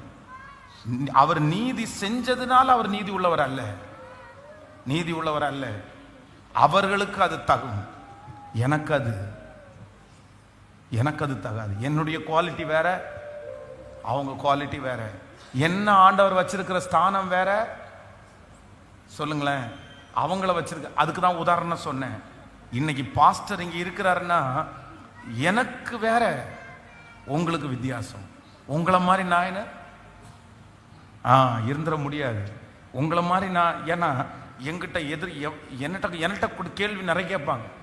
நான் ரொம்ப கரெக்டாக இருக்கணும், நான் ரொம்ப சரியாக இருக்கணும். ஆனால் நீங்கள் இப்போ ஆடுகள் தவறலாம், ஆனால் மேய்ப்பன் என்ன பண்ணக்கூடாதுண்ணா. அதான் நீங்கள், நான் என்ன சொல்கிறேன்னா, உங்களை ஆண்டவர் உங்கள் குடும்பத்தின் மேலே வச்சிருக்கிற அந்த பொசிஷன்ன்றது ரொம்ப வித்தியாசமானது. புரிஞ்சா? எத்தனை பேருக்கு புரிஞ்சு? இப்போ மருமக தாழ்ந்து போகணுமா, மாமியார் தாழ்ந்து போகணுமா அப்படின்றத கேட்டா நீங்க என்ன பதில் சொல்லுவீங்க? மருமகளா மாமியாரா? கேட்கல. நம்ம எல்லாருமே மருமகள் அப்படின்னு வாங்க. அதானே சின்ன பொண்ணு, அவதானே இப்போ வந்தவா, நான் மாமியாரை விட உயர்ந்துட்டாளா அப்படின்னு. ஆனா உண்மையிலே அந்த இடத்துல யார் தாழ்ந்து போனோம்னா, அந்த இடத்துல யார் ஆண்டவர் ரொம்ப நம்புறாரோ, யார் ஆண்டவரை ரொம்ப ஆராதிக்கிறார்களோ, யார் ஆண்டவருக்கு ரொம்ப பிரியமானவர்களோ, யார் இடத்துல ஆண்டவர் ரொம்ப அதிகமாய் பேசுகிறார்களோ, அவர்கள் தான் அந்த இடத்துல தாழ்ந்து போகணுமே தவிர, நம்ம உலகத்தினுடைய மதிப்பை போத்து நம்ம பண்ணவே முடியாது. அதைத்தான் இந்த இடத்துல யூதா சொல்லும் போது சொல்லுகிறான், என்னை பார்க்கிலும் அவள். யாரோ ஒருத்தர் இடத்துல ஆண்டவர் பேசிட்டே இருக்கிறாரு. உன் கணவனார் மேல பெரிய காயத்தோட இந்த இடத்துல வந்திருக்கிறீங்க பிள்ளைகளே. பிரதர், உங்க மனைவியின் மேல ஒரு பெரிய காயத்தோட வந்திருக்கிறீங்க. மருமகள் மேல ஒரு பெரிய காயம், மாமியார் மேல ஒரு பெரிய காயத்தோடு யாரோ ஒருத்தர் இந்த இடத்துல வந்திருக்கிறீங்க. அப்பா மேல, அம்மா மேல, யாரோ ஒருத்தர் மேல பயங்கரமான காயம். மோசமானவங்க, அவங்க இப்படி பண்ணிட்டாங்களே, இப்படி செஞ்சுட்டாங்களே, இவ்வளவு பெரிய பிரச்சனை பண்ணிட்டாங்களே, அவங்க மேல நீங்க எடுக்க முடியாத அளவிற்கு உங்களுக்கு காயம் இருக்குது. நினைச்சாலே உங்களுக்கு வருத்தமா இருக்குது. நான் ஒண்ணுமே பண்ணல, அவங்க தான் இது எல்லாத்துக்கும் காரணம், அவங்க தான் இப்படி செஞ்சாங்க அப்படின்னு உங்க மனசுக்குள்ள யாரோ ஒருத்தருக்குள்ள இருந்துட்டே இருக்குது. ஆனா ஆவியானவர் உங்களை பார்த்து தான் தெளிவா கர்த்தர் பேசுறாரு. இல்ல, நீங்க ஒண்ணு சொல்லுங்க, உங்களை பார்க்கலாம் அவங்க நீதி உள்ளவர்கள், உங்களை பார்க்கல அவங்க நீதி உள்ளவர்கள். இந்த ஒரே ஒரு அண்டர்ஸ்டாண்டிங் இருந்துச்சுன்னா நீங்க ரொம்ப அழகா நீங்க சரியாயிருவீங்க. நீங்க சீக்கிரமா ஒப்புரவாகிருவீங்க. உங்க வீட்டுல சண்டை என்கிறது இருக்காது, சமாதான குறைவு என்கிறது இருக்காது. அதைத்தான் உலகம் சொல்லுது. அவ சின்ன பிள்ளை, அவளுக்கு ஒன்றும் தெரியாது. அவன் சின்ன பையன், அவனுக்கு ஒன்றும் தெரியாது. அவன் அப்படி வளர்க்கப்படல, அவனுக்கு இயேசுவை பற்றி தெரியாது. அவன் ரொம்ப ஜெபிக்கிறவன் அல்ல. இதுதான் அதனுடைய அர்த்தம். இப்படி நம்ம நடந்துகிட்டோமே ஆனால் நம்மளை பிரியப்படுகிறவர் யார் அப்படின்னா, நம்மளை பிரியப்படுகிறவர் கர்த்தர். ஹல்லேலூயா. கைகளை அசைத்து ஒரு ஹல்லேலூயா, சத்தமா ஒரு ஹல்லேலூயா, ஆமென். உங்க வீட்டில் எத்தனை பேருடைய கார் எத்தனை பேருடைய வீட்டில் இருக்குது? கை தூக்குங்க பார்க்கலாம். சரி, ஓகே. இல்லைன்னா கூட பரவாயில்ல. நீங்க இன்னைக்கு நாளையிலேருந்து ரோட்டில் போகும்போது செக் பண்ணிக்கிங்க.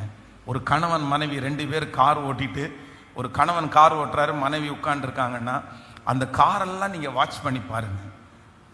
கணவன் அப்படி ஸ்டேரிங்கை பிடிச்சிட்டே இருப்பார், மனைவி பேசிட்டே இருப்பாங்க. ஆனால் கணவன் என்ன சொல்வார் தெரியுமா? தலையை மட்டும்தான் ஆட்டுவார். பார்த்துருக்கீங்களா நீங்கள்? நிறைய பேர் எந்த பதிலும் அந்த இடத்துலேருந்து வராது.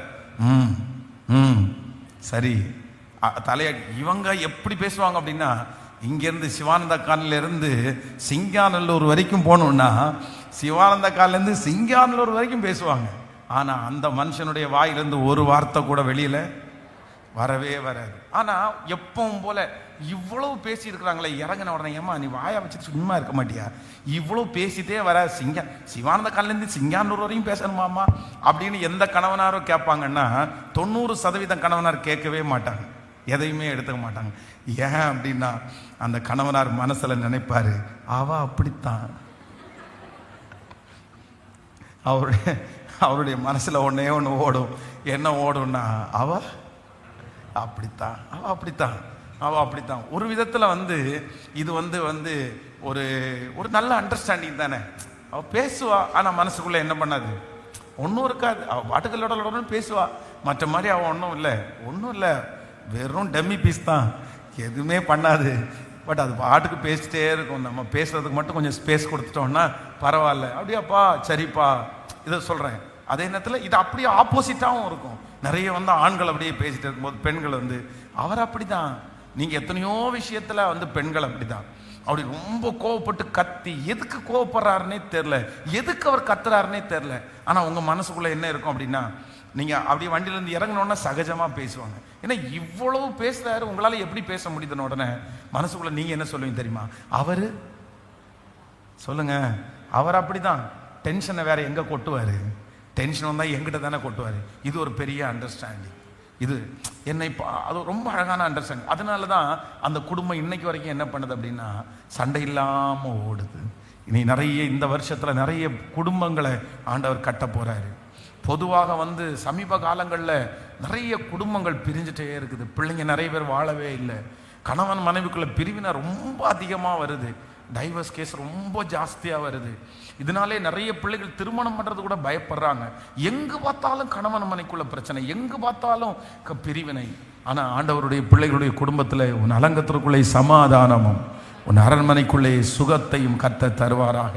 ஸோ இந்த குடும்ப வாழ்க்கை ஒன்றாக இருப்பதற்கு, சமாதானமாக இருப்பதற்கு ரொம்ப அவசியமானது பணமோ பொருளோ காரோ பங்களாவோ அல்ல. ரொம்ப சமாதானமாக இருக்கிறதுக்கு ஒரு குடும்பத்தில் ரொம்ப தேவையானது என்னென்னா இந்த புரிந்து கொள்ளுதல், அண்டர்ஸ்டாண்டிங். என்ன அண்டர்ஸ்டாண்டிங் அப்படின்னு சொன்னால், என்னை பார்க்கலும் சொல்லுங்க சத்தமா, சொல்லிட்டே எழும்ப பார்க்கலாம். என்ன பார்க்கலாம் அவர் நல்லவர். ஆமாம், என்ன பார்க்கலாம் அவங்க நல்லவங்க, என்ன பார்க்கலாம் அவர் நல்லவர். ஆமென். சொல்லிட்டே எப்படி எளிமை நிற்கலாம். Thank you Jesus, thank you Jesus, thank you Jesus. இப்பவே அந்த மனசுக்குள்ள கொண்டு வாங்க. ஒருவேளை உங்க மனசு ஏற்றுக்கொள்ளாம இருக்கலாம். என் மனசு ஏத்துக்கவே இல்லை பாஸ்டர், நீங்க சொல்ற வார்த்தையை ஏத்துக்கவே இல்லை. எப்படி நீங்க என்ன பார்க்கலாம் அவர் நல்லவர்னு சொல்றீங்க? எப்படி என்ன பார்க்கலாம் அவள் நல்லவள் அப்படின்னு சொல்றீங்க? எப்படி என் மாமியார் என்ன பார்க்கலாம் நல்லவங்கன்னு சொல்ல முடியும்? இவ்வளவு துரோகம் பண்ணதுக்கு அப்புறமாவா? நல்லா கவனிச்சுங்க. யோசேப்பை தன்னுடைய சகோதரர்கள் குழியில போட்டு எகிப்திற்கு விட்டாங்க. 15 வருஷம் படாத பாடுபட்டான். யாரால அப்படின்னா, தன்னை விற்று போட்ட சகோதரர்களால.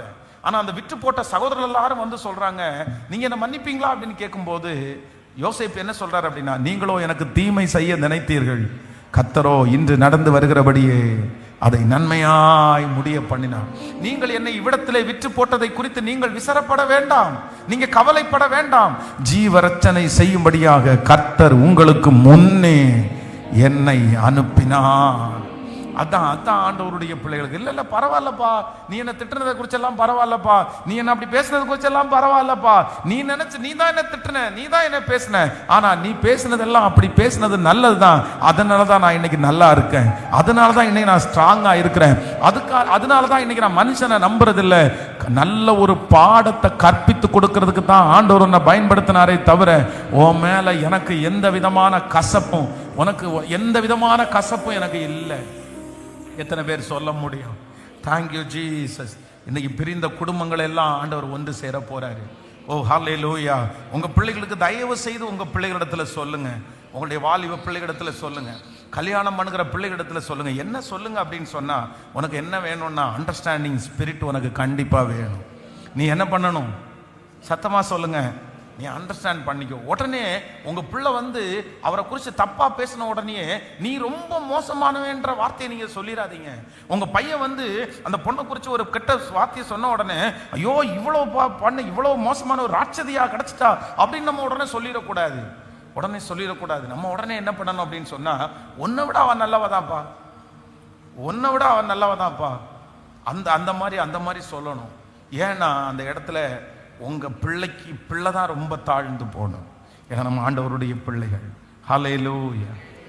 Thank you Jesus, thank you Jesus. இந்த ஃபேமிலி தான் வந்து பெரிய வெற்றி உள்ள ஃபேமிலி. இங்க இருக்கிற நிறைய கணவனார் மனைவி இன்னைக்கு ஏன் ஒன்னா நீங்க வாழ்றீங்க? கணவனாரோட ஏன் வாழ்றீங்க? உங்க குடும்பத்தோட ஏன் வாழ்றீங்க? சொல்லுங்க. நீங்க வாழ்றதுக்கு ஒரே ஒரு காரணம் தான் இருக்குது. உங்க கணவனார் என்ன அவ்வளோ வசதியா உங்களை பாத்துக்கிறாங்க? இல்ல உங்க மனைவி என்ன பெரிய ஒண்ணுமே இல்லாம அவ்வளோ வசதியா பாத்துக்கிறாங்க? இல்ல உங்களுக்கு நிறைய பேருக்கு என்ன இருக்கு அப்படின்னு சொன்னா அண்டர்ஸ்டாண்டிங் இருக்குது. என்ன அண்டர்ஸ்டாண்டிங் இருக்கு அப்படின்னு சொன்னா அவர் அப்படிதான், அவங்க அப்படிதான், ஆனாலும் அவருக்குள்ள என்ன இருக்குது? நிறைய சிஸ்டர்ஸ் வந்து கணவனாரை நினைக்கும் போது நீங்க என்ன நினைக்கிறீங்கன்னா, அவர் எவ்வளவுதான் பேசினாலும் அவர் தானே சம்பாரிச்சு போடுறாரு, அவர் தானே காலில இருந்து சாயந்தரம் வரைக்கும் உழைக்கிறாரு, நான் என் பேர் நமக்கு தானே உழைக்கிறாரு, நமக்கு நம்ம நல்லா உடுத்தணுன்றதுக்காக தான் அவர் உழைக்கிறாரு. அவர் வெயில கருன்னு ஆயிடுறாரு. அவருக்கு வெயில் பெருசா தெரியல, ஆனா நம்ம நிறைய பேர் நிழல்ல இருக்கிறோம். அதனால நான் நிழல்ல இருக்கிறதுக்கு என் கணவனார் வெயில பாடுபடுறார் அப்படின்ற அண்டர்ஸ்டாண்டிங் நிறைய சிஸ்டர்ஸுக்கு இருக்குது. அதனாலதான் அவர் சில காரியத்தை கத்துனா கூட என்ன பண்றது இல்லைன்னா, சரி பரவாயில்ல அவர் கத்துறாரு போட்டோம் அப்படின்றோம். அதே மாதிரி நிறைய கணவனார் வந்து இன்னைக்கு ஒன்னா வாழ்றதுக்கு காரணம் என்ன அப்படின்னு சொன்னா அவர் அண்டர்ஸ்டாண்டிங் தான். சரி அவதான் ஏதோ ஒன்று கத்துவா, அவ சமைச்சு வைக்கிறா, அவ துணி துவச்சு வைக்கிறா, அவ எல்லாம் வைக்கிறா, பிள்ளைகள் எல்லாம் நான் கவனிக்கவே இல்லை, அவ கவனிச்சுட்டா, என் பிள்ளைகளெல்லாம் கொண்டு விடல அவ கொண்டு விடுறா அப்படின்னு சொல்லி அந்த கணவனார் ஒரு அண்டர்ஸ்டாண்டிங், என்ன பார்க்கலாம் அவ பரவாயில்ல அப்படின்ற ஒரு ஒப்பீனியன் இருக்கிறதுனால தான் இன்னைக்கு நிறைய குடும்பங்கள் என்ன பண்ணிட்டு இருக்குன்னா இன்றும் வாழ்ந்து கொண்டே இருக்கிறது. இந்த ஒண்ணு உங்களை விட்டு போயிருச்சுன்னா நீங்க கண்டிப்பா குடும்பமா வாழவே முடியாது. என்ன பார்க்கலாம் அவன் மோசமானவா, என்னை விட அவன் மோசமானவன் அப்படின்ற ஒரு எண்ணம் உங்களுக்குள்ள வந்துச்சு அப்படின்னு சொன்னா நீங்க சேர்ந்து வாழ்றது அப்படின்றது வந்து ரொம்ப கடினம். இன்னைக்கு நிறைய டைவர்ஸ் கேஸ் எதனால இருக்கு அப்படின்னா, அந்த டைவர்ஸ் கேஸ் மொத்தத்தையும் வாசிச்சு பார்த்து அதுல இருந்து ஒரு கீவேர்டை எடுங்கன்னு சொன்னா என்ன வேர்டை நம்ம எடுக்க முடியும்னா ஒரே ஒரு கீவேர்டு தான் எடுக்க முடியும். என்ன கீவேர்டு எடுக்க முடியும்னா, என்ன பார்க்கலாம் அவன் மோசமானவன் அப்படின்ற கான்செப்ட் தான் அந்த லெட்டர்ல எழுதி இருக்குது. வேற ஒன்றும் கிடையாது, ஒன்றும் கிடையாது. அதான் டைவர்ஸ், அதான் டைவர்ஸ், வேற எதுவும் கிடையாது. மோசமான மனைவியை நான் கல்யாணம் பண்ணிட்டேன், மோசமான பையனை நான் கல்யாணம் பண்ணிட்டேன், மோசமான ஆளு, என் குடும்பத்துக்கும் அவனுக்கு ஒத்துக்காது, என் குடும்பத்துக்கும் அவங்களுக்கு ஏணி வச்சா கூட எத்தாது, என் குடும்பம் நல்ல குடும்பம், அவன் குடும்பம் கெட்ட குடும்பம், நான் நல்லவா அவன் கெட்டவன், அவ கெட்டவா நான் நல்லவன். இந்த வார்த்தை தான் நிறைய டைவர்ஸ். அதனால இன்றைக்கு நான் இந்த பிரசங்கம் பண்ணும்போது எல்லாருக்குள்ளேயும் ஒரு அண்டர்ஸ்டாண்டிங்கை கத்த தருவார் என்று நான் நம்புகிறேன். உங்களுக்குள்ளேயும் ஒரு எண்ணம் இப்பொழுது வரட்டும், என்னை பார்க்கலும் அவள் நீதி உள்ளவள். சொல்லுங்க பார்க்கலாம், என்னை பார்க்கலும் அவர் நீதி உள்ளவர். ஹல்லேலூயா. இந்த ஒரு வார்த்தை நீங்க மறக்கவே கூடாது. ஏதோ ஒரு விதத்துல அவங்க என்ன பார்க்கல என்னவா இருக்காங்கன்னா நீதியா தான் இருக்காங்க, நீதியா தான் இருக்காங்க, நீதியா தான் இருக்காங்க. ஹல்லேலூயா. கைகளை உயர்த்தி எல்லாரும் ஜெபிக்கலாம். அந்த குடும்பங்களில் ஒரு ஒற்றுமை வருவதாக, பிரிந்திருக்கிற குடும்பங்கள் எல்லாம் ஒன்று சேருவதாக. ஓ ஆண்டவருடைய தயவுள்ள கரம் எல்லா பிள்ளைகளையும் இணைப்பதாக. ஓ குடும்பங்களில் ஒரு பெரிய மாற்றத்தை கர்த்தர் தருவாராக. உடைஞ்சு போய் இருக்கிற ஒவ்வொரு பிள்ளைகளுக்கும் கர்த்தர் இப்பொழுது நீதி உள்ளவராக இருப்பாராக. சத்தத்தை உயர்த்தி இயேசுவேன்னு மரணம் வரைக்கும் இங்க இருக்கிற நிறைய கணவன்மாருக்கு இந்த சத்தத்தை கேட்கிற நிறைய கணவனுக்கு, பிரதர் உங்களுக்கு ஒரு எண்ணம் வரணும் பிரதர், என்னை பார்க்கல, நான் தான் மிஸ்டேக் பண்ணிட்டேன், நான் அப்படி செஞ்சிருக்க கூடாது, நான் அப்படி விட்டுருக்க கூடாது, நான் தான் இதற்கு காரணம். ஒவ்வொரு சிஸ்டர்ஸுக்கும் அந்த எண்ணம் வரணும், நான் அப்படி செஞ்சிருக்க கூடாது, நான் அப்படி விட்டுருக்க கூடாது. இந்த அன்பின் ஐக்கியத்தை கர்த்தர் உங்களுக்கு தந்து உங்க குடும்பத்தை கர்த்தர் கட்டுவார் ஆக. இந்த சத்தத்தை கேட்கிற நிறைய அம்மா அப்பாவுக்கு உங்களுக்கு பிறந்த பிள்ளைங்க ஊழியக்காரர்களாய் மாறப்போகிறார்கள், ஊழியக்காரிகளாய் மாறப்போகிறார்கள். எனக்கு தெரியும் ஒரு ஊழியக்காரியினுடைய தாய் எப்படி இருக்கணும் தெரியுமா, ஒரு ஊழியக்காரனுடைய தகப்பன் எப்படி இருக்கணும் தெரியுமா. பிரதர் உங்களை மாற்றிக்கொள்ளுங்க, சிஸ்டர் உங்களை மாற்றிக்கொள்ளுங்க. எதுக்கு மாற்றிக்கொள்ளுங்கன்னா ஒரு ஊழியக்காரனை நீங்க வளர்த்துக்கிறதற்காக உங்களை மாற்றிக்கொள்ளுங்க. உங்க வீட்டில் ஒரு ஊழியக்காரன் எழும்ப போறான், உங்க வீட்டில் ஒரு ஊழியக்காரி எழும்ப போகிறாள். உங்க வீட்டில் இருக்கிற அந்த ஊழியக்காரர் மூலமா தான் கர்த்தர் லட்சங்களை சந்திக்க போறாரு. உங்க வீட்டில இருந்து எழும்புகிற அந்த ஊழியக்காரின் மூலமா தான் கர்த்தர் லட்சங்களை சந்திக்க போறாரு. அதுக்காக தான் நீங்க மாறணும், அதுக்காக தான் நீங்க விட்டு கொடுக்கணும், அதுக்காக தான் நீங்க அர்ப்பணிக்கணும். சத்தத்தை உயர்த்தி இயேசுவே அந்த அபிஷேகத்தை இப்பொழுது ஊற்றுவீராக. கேளுங்க. லாந்தானா மாரா ஹதலரமா. Thank you Jesus, thank you Jesus. எனக்கு அமைந்த மனைவி இப்படி இருக்கிறா, எனக்கு அமைந்த கணவன் இப்படி இருக்கிறான்ற அந்த குற்றப்படுத்துகிற அந்த எண்ணம் உங்களை விட்டு முழுவதுமாய் மாறி போகட்டும். அவர்களுக்காக நீங்கள் திட்டுறதை விட ஜெபம் பண்ணுங்க, அவர்களுக்காக சத்தம் போடுறதை விட நீங்க ஜெபம் பண்ணுங்க. ஆமென். மாற்றத்தை கொடுக்கிறவர் கர்த்தர். உங்க முழங்கால்களில் கர்த்தர் அப்படியே மாற்றத்தை கர்த்தர் தருவாரு. உங்க பிள்ளைகளுக்கு கர்த்தர் அமைச்சிருக்கிற வாழ்க்கையை குறித்து வருத்தப்பட வேண்டாம். நீங்க ஜெபம் பண்ணுனா கர்த்தருடைய மகிமையை பார்ப்பீங்க. சத்தமா ஜெபிக்க ஜெபிக்க அந்த மகிமை கடந்து வரட்டும். ஸ்தோத்திரம் ஸ்தோத்திரம் ஸ்தோத்திரம் ஸ்தோத்திரம். ஹல்லேலூயா. நன்றி அப்பா. ஆமென். நன்றி அப்பா. ஆண்டவரே, எத்தனை நன்மைகள் எனக்கு நீர் செய்தீர், எத்தனை நன்மைகள் செய்தீர். ஆமென். பலவீனன் என்று என்னை தள்ளிவிடாமல் உங்க பலத்தால நீர் இடை கட்டினதற்காக ஸ்தோத்திரம் பா. ஹல்லேலூயா. ஸ்தோத்திரம் ஸ்தோத்திரம் ஸ்தோத்திரம். இயேசுவேன்னு சத்தமா ஜெபம் பண்ணிட்டு அந்த குடும்பங்கள் கட்டப்படட்டும். பிரிந்திருக்கிற குடும்பங்களை கர்த்தர் இப்பொழுது ஒன்று சேர்க்கட்டும். சமாதானத்தை நதியை போல கர்த்தர் கட்டளை இடட்டும். ஹல்லேலூயா ஹல்லேலூயா. ஆமென். நன்றி நன்றி நன்றி நன்றி நன்றி. எத்தனை நன்மைகள் எனக்கு செய்தீர், எப்படி நன்றி சொல்வேன், நான் எப்படி நன்றி சொல்வேன். ஐயா, எத்தனை நன்மைகள் எனக்கு செய்தீர், எப்படி நன்றி சொல்வேன், நான் எப்படி நன்றி சொல்வேன். நன்றி ராஜா, நன்றி ராஜா, நன்றி ராஜா, இயேசு ராஜா. நன்றி ராஜா, நன்றி ராஜா, நன்றி ராஜா, இயேசு ராஜா. பலவீனன் என்று தள்ளிவிடாமல் பலத்தால் இடை கட்டி நீ, பலவீனன் என்று தள்ளிவிடாமல் பலத்தால் இடை கட்டி நீ, பலத்தால் இடை கட்டி நீ. எத்தனை நன்மைகள் எனக்கு செய்தி, எப்படி நன்றி சொல்வேன், நான் எப்படி நன்றி சொல்வேன். ஐயா, எத்தனை நன்மைகள் எனக்கு, எப்படி நன்றி சொல்வேன், நான் எப்படி நன்றி சொல்வேன். அஞ்சிடே அஞ்சிடே, என் இயேசு என்னோடு இருப்பதா. அஞ்சிடே அஞ்சிடே, என் இயேசு என்னோடு இருப்பதா.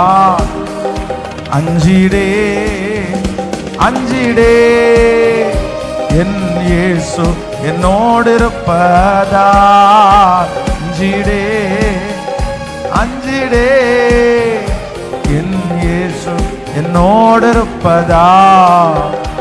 அலைகள் படகின் மேல் மோதி ஆழ்த்தினாலும், அலைகள் படகின் மேல் மோதி ஆழ்த்தினாலும், கடல் மேல் நடந்து வந்து கர்த்தரே என்னை தூக்கினார்.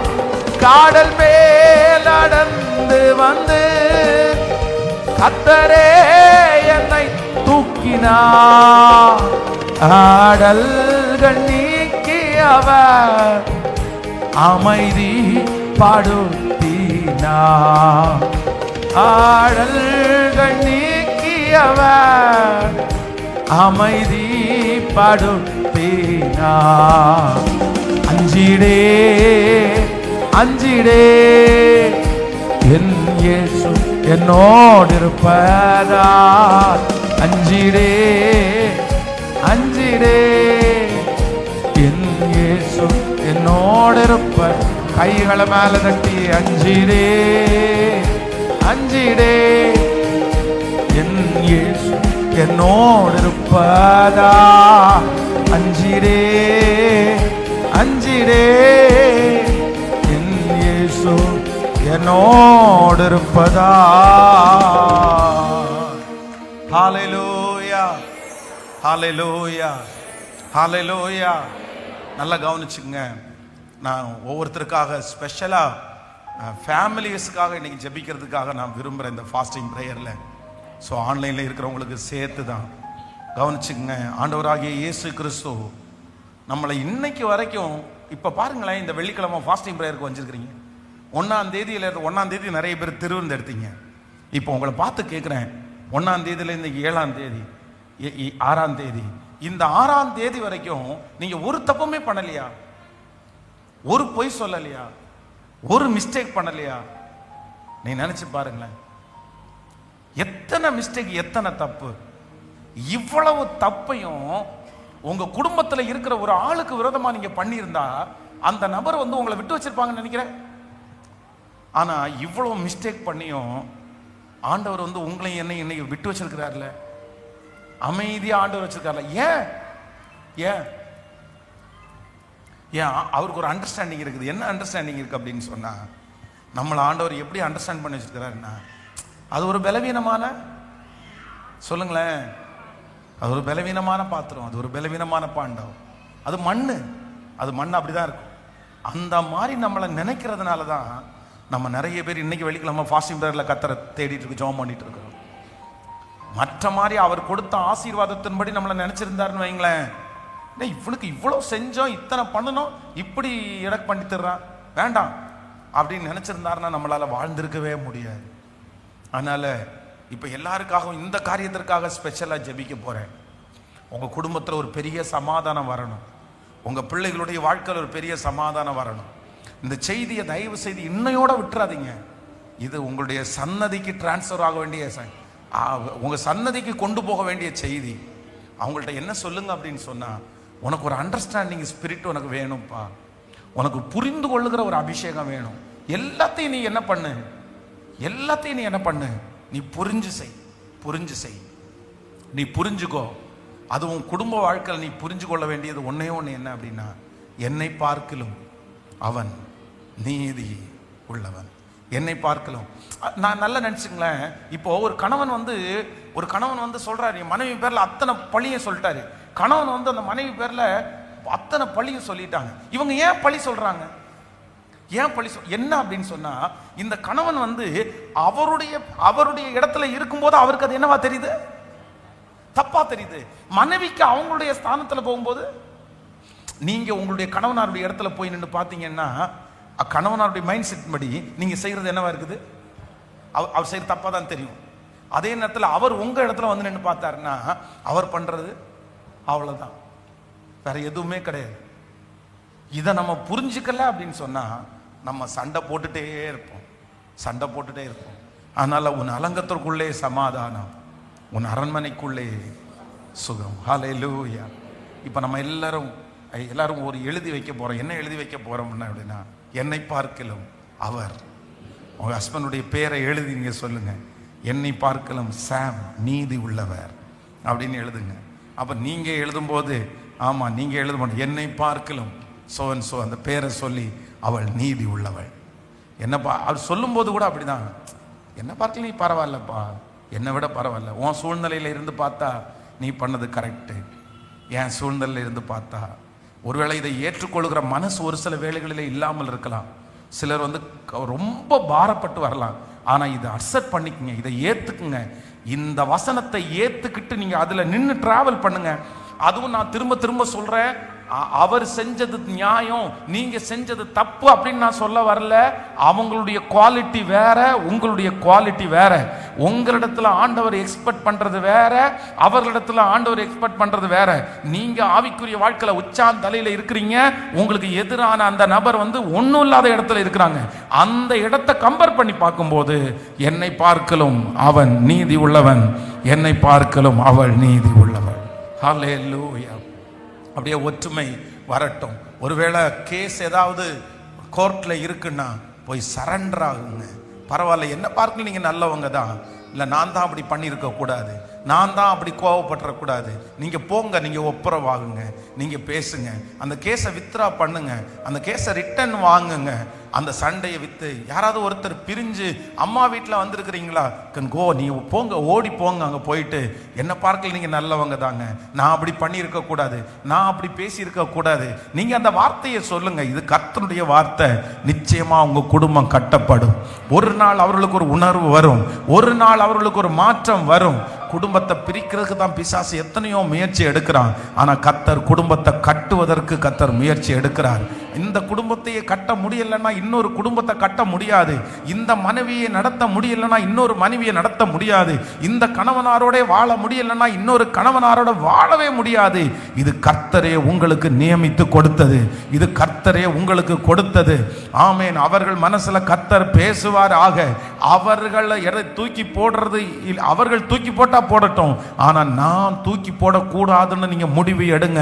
எப்பேற்பட்ட கடினமான இருதயம் உடைய சவுல் என்னப்பட்ட ஒரு மனுஷனை பவுலாக ஆண்டவரால மாற்ற முடியுமானால் கடினமான இருதயங்களை மாற்றுவதற்கு என் கர்த்தர் வல்லவராயிருக்கிறார்.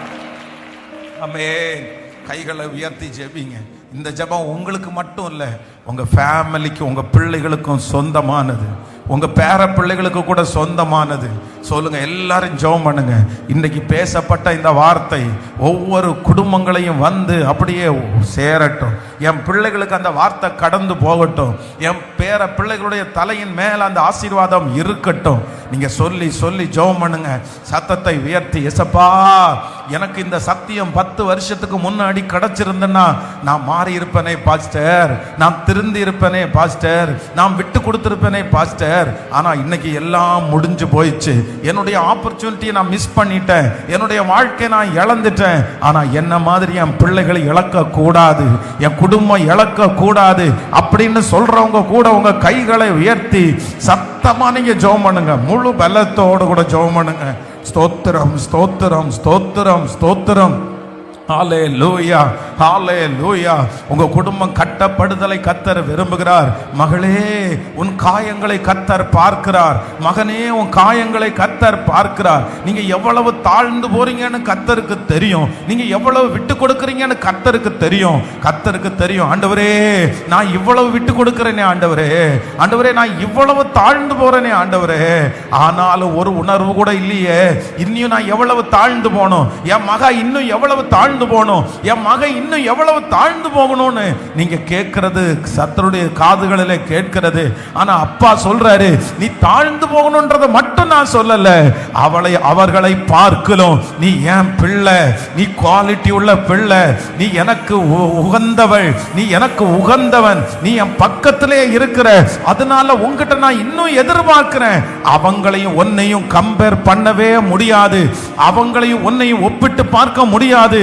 நீ வேறொரு இடத்துல இருக்கிற, அவங்க வேறொரு இடத்துல இருக்கிறாங்க. அவங்க இருளின் பிள்ளைகளா இருக்காங்க, நீ ஒளியின் பிள்ளையா இருக்கிற. அவங்க ஜெபிக்கல, நீ ஜெபிக்கிற.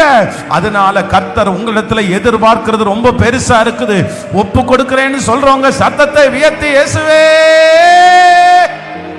லாதானா மரஹதல ரத்யா கதரமா. இப்ப அந்த குடும்பம் கட்டப்படுவதாக, கட்டப்படுவதாக, கட்டப்படுவதாக. இயேசுப்பா, இயேசுப்பா பாருங்க ஆண்டவரே, உமது முகத்தை நோக்கி பார்த்தவர்கள் பிரகாசம் அடைந்தார்கள். அவர்கள் வெட்கப்பட்டு போனது இல்லை, வெட்கப்பட்டு போனது இல்லை. இப்ப தேவனுடைய மகத்துவமான கிரியை உண்டாவதாக. ஸ்தோத்திரம் இயேசுவே. நன்றியப்பா, நன்றியப்பா, நன்றியப்பா, நன்றியப்பா. ஹல்லேலூயா. உங்களால் ஆகாத காரியம் ஒன்றுமே இல்லை. இப்பொழுது அந்த குடும்பம் ஒன்றாவதாக, சமாதான குறைவுகள் மாறுவதாக, குடும்பத்தில் இருக்கிற சண்டைகள் எடுக்கப்படுவதாக, பிள்ளைகளுக்குள்ள ஒரு ஒற்றுமை உண்டாவதாக. ராஜா நன்றியப்பா, நன்றி, நன்றி, நன்றி. ஓ நன்றி, நன்றி, நன்றி, நன்றி, நன்றி, நன்றி, நன்றி, நன்றி, நன்றி. காயங்களாற்றும் வைத்திய கருத்தாய் விசாரிக்கும் சிநேகிதா, குற்றங்கள் அனைத்தையும் மன்னித்து மறக்கும் தயாளனிவர். இயேசுவை போல் யாரும் இல்லையே, உன்னையும் என்னையும் நேசிக்க. தனியாயிருந்தாலும் தனிமை இல்லை, இயேசு நம்மோடிருப்பார். இயேசுவை போல் யாரும் இல்லையே, உன்னையும் என்னையும் நேசிக்க. தனியாயிருந்தாலும் தனிமை இல்லை, இயேசு நம்மோடிருப்பார். கைகள் எல்லாரும் உயர்த்தி, என் குடும்பத்துல நீர் வாரும் ஆண்டவரே. சொல்லுங்க பார்க்கலாம், சத்தத்தை உயர்த்தி, என் குடும்பத்துல நீர் வாரும் ஆண்டவரே. முழு பலத்தோடு என் குடும்பத்துல நீர் வாரும் ஆண்டவரே. எல்லாரும் சொல்லுங்க, ஆண்டவரே என் குடும்பத்துல நீர் வாரும் ஆண்டவரே. என் குடும்பத்துல நீர் வாரும் ஆண்டவரே. முழு பலத்தோடு என் குடும்பத்துல நீர் வாரும் ஆண்டவரே. சத்தமா இயேசுவே, என் குடும்பத்துல நீர் வாரும் ஆண்டவரே.